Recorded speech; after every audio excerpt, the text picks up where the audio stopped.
Great, really good, I've really never good. been. People like say there's a real scene out there. I mean, they There is, there party is. It harder was my than. first time over there, and it's like, I don't know, it's very different from sort of Sweden, England, whatever. Different, different people, different everything.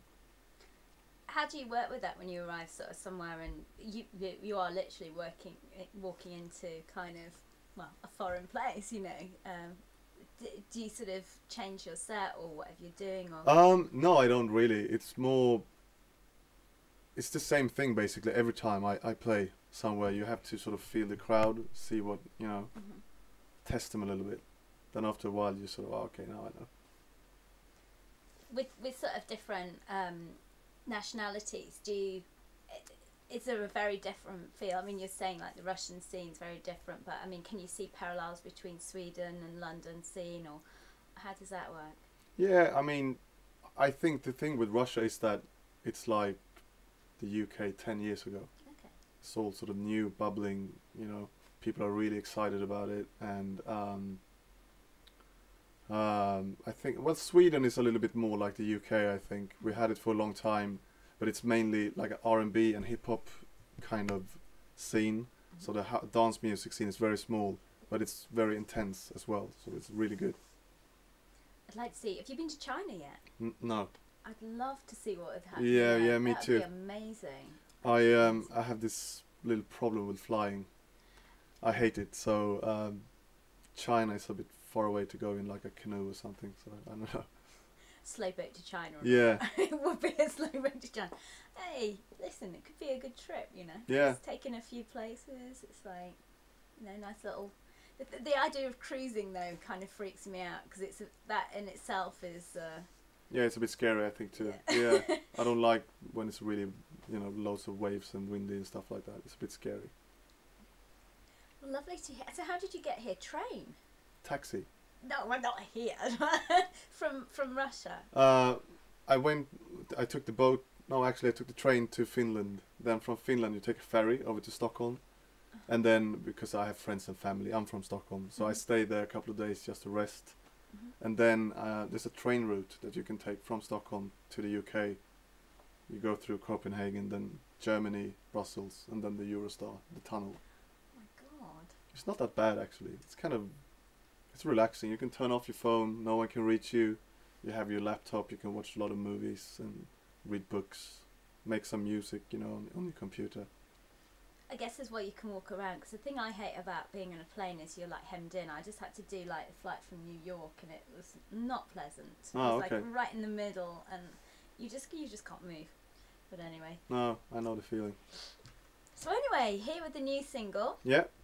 Sounds like an amazing a story behind this and how it all came together. Because, Yeah. So tell me the initial inspiration, really. Well, I first made the track. Like it was just an idea that I got. I really liked the original track from Pink Floyd, The Wall, and I wanted to make a version of it that fitted into my DJ sets. And so I made this version really quick on a train from Brussels to London, and I started to play it out in clubs, and the reaction was like, I never seen anything like it. Really, really mad. And the demand for the record just became so big that we started talking about trying to release it. So we contacted Pink Floyd, me and my management, and we started like a discussion with them. And then 4 months later, they gave us the thumbs up, and they came on board. Just great, really exciting. Because I mean, when you say you start a discussion with Pink Floyd, they're quite picky about what they do with to be done with their work. So Yeah, I mean, what I've heard is that this is the first time they actually let anyone use material from their recordings to make something new, which is like a big honor, So it's really, really exciting. how much did you have sort of to be able to explain to them what you were going to do with it? Because I mean, I guess yourself with your own music, you kind of become protective over it, and you don't want somebody. Yeah. No, I mean, we send them the track basically, and they had a listen to it, and we took it from there, So it wasn't a question of me sort of presenting them with the idea of like, look, I wanna I want to take your track and I want to make something new out of it. What do you think? You know. Mm-hmm. So we just presented it with the remix that I've done of it, and then we took it from there. Now it seems to have grown into something else with the whole global warming association. At what point did that come on board, and was that sort of from the outset, and you know, the video and also the carbon imprint and things like that? Yeah, I mean, the concept of the video is about global warming, and it's just something that is really, I think is really scary, and I've been reading a lot about it lately. I'm not an expert on the subject, but it's just something that really frightens me. And I thought that it would be a good idea to have a message in the video instead of having tits and ass, something like that, like obvious. I could this time around choose something myself that is important to me. So yeah, we got in contact with Global Cool, who helped us with all these sort of small things in the video, and we're actually making the release carbon neutral as well. So yeah.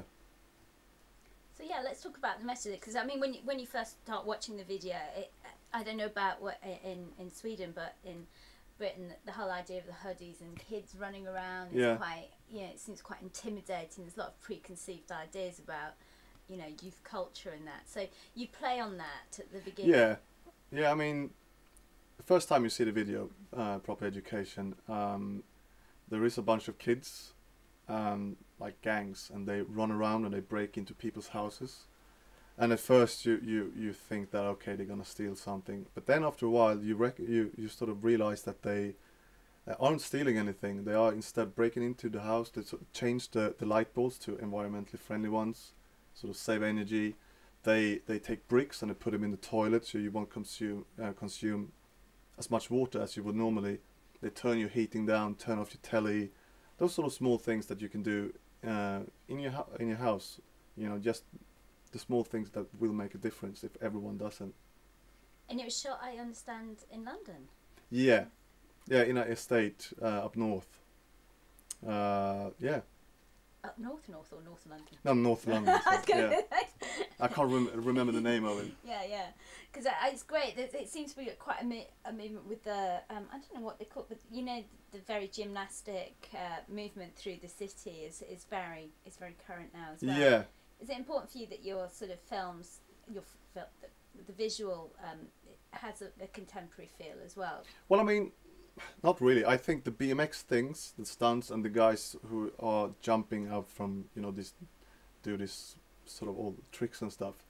I mean, it's just amazing. I think they are, you know, wow, you know. So I mean, I think it's really good to have elements like that in a video to make it more interesting to look at, you know. And the results were really good, much better than I thought it would be. Yeah, they were really talented, those guys. I guess you know the power of a visual, looking at the last video and its own special impact. And we were just talking about that. Yeah. Were you surprised? I mean, how did you feel about the video? And were you surprised by sort of the ripples that it caused? And I mean, it's one of the most played and hit. Yeah.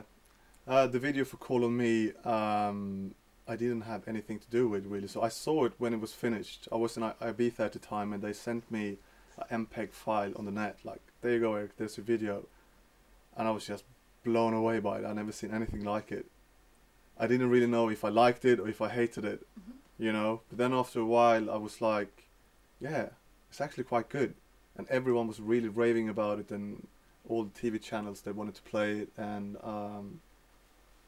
yeah, I mean, it was a great video. And the power of that, it reinforces the track, and they feed off each other, don't they? Yeah. So that in a sense. Yeah, because the track was really popular, and the video was possibly equally popular, and they, you know, helped each other, and then it was a massive success all over Europe. You know, oh, great. So how did life change after that? Well, for me, my life after Call on Me didn't really change, because the music I make for the underground, for the DJs and for the clubs and stuff like that. So instead of riding on the Call on Me wave. I just continue doing what I love, which is underground house music or electronic dance music or whatever. So that's why I didn't come with like a follow-up really close. And I mean, there were so many people doing almost the same thing with similar video and everything, so I think other people did all the follow-ups instead. So I concentrated on the work on my own labels, which is Pride and Mouseville, and yeah. So the single drops in the new year. Yeah, I think 1st of January. 1st of January, new year, new starts. What are your hopes and aspirations for 2007? My hopes for 2007 is that well, hopefully people will get the message in the video and turn down the heating and make sure that water is not running, you know, from the tap or from your toilet, stuff like. Just be more aware of that. This is actually getting quite critical now with the global warming, and we need to do something about it. So hopefully in 2007, I hope that people will bear that in mind and actually try to do something about it. From the success of Call on Me, you must have at least had 1 or 2 checks in the bank now. Will you be treating yourself to a nice Christmas? And what will be underneath your environmentally friendly tree? Yeah, I don't know really. It's just been so much work now. I haven't even thought about Christmas. I'm gonna spend it with my family and friends in Stockholm, Sweden, where I'm from. And yeah, New Year's Eve I'm spending here in the UK. I'm playing a club in Newcastle called Shindig, which I'm really looking forward to. It's I never played New Year's Eve before, so it's gonna be fun, I think. I think New Year's Eve must be one of the hardest gigs to do because it comes with so many expectations. People kind of, you know, and when you go out trying to have a good time, so you've got to kind of, yeah, I know. do you know what I mean? It's I'm the same. I always have very big expectations about New Year's Eve, but it always turns out to be like a normal night out, I guess. So the best thing is just having like a proper nice dinner with your friends and family and go to bed at 2 o'clock or something like that. Exactly. Wake up with a bit of a hangover and a smile and think, Yeah. shit, same old stuff again, it's another day. Exactly, yeah. I think, no. I mean, in Sweden, what's Christmas sort of consist of? Because obviously here we all sort of sit round, open loads of presents and gorge ourselves on turkey and Christmas pudding, and then everyone falls asleep generally after playing some ridiculous board game that you've had on your auntie. Classic. Is it quite similar? Exactly the same thing, in the exact same order. Yeah, I think the food in Sweden is a bit different. We don't do the turkey. We have like a Christmas ham instead, which is lovely with some mustard and stuff. And it is like a Swedish smorgasbord. You have the meatballs, you have the sausages, and all the fish, the raw herring stuff, and I love that stuff. It's great. Yeah. God, I'm getting hungry now. Yeah. Yeah, me too. Did you get there? So have you done your Christmas shopping? No, I haven't bought anything. No Christmas shopping yet. I'll hope I'll have some time next week. You should get some stuff in London, you know. Yeah, that's the plan, because I'm going to Stockholm on Thursday to spend, you know, Christmas and all of that, and I need to buy something from the UK, like, I don't know, souvenirs or something for my parents. So how have your sort of nearest and dearest reacted to your sort of global fame now? I mean, you know, on the back of Call on Me, can you go home and disappear?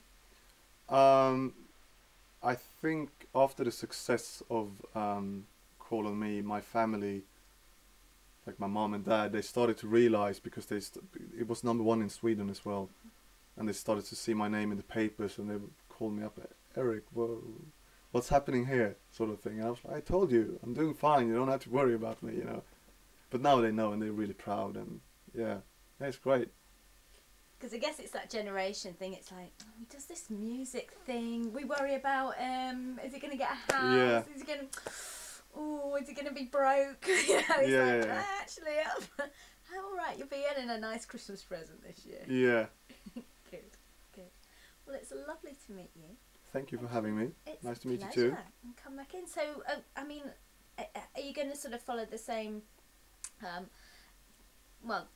don't know, after this, you know, sort of step back, see how that goes, do your own underground thing, or is there another track in the offing? Well, I'm currently working on my first artist album, which I'm really excited about, and it's almost finished, and it will be released off the back of Proper Education. Mhm.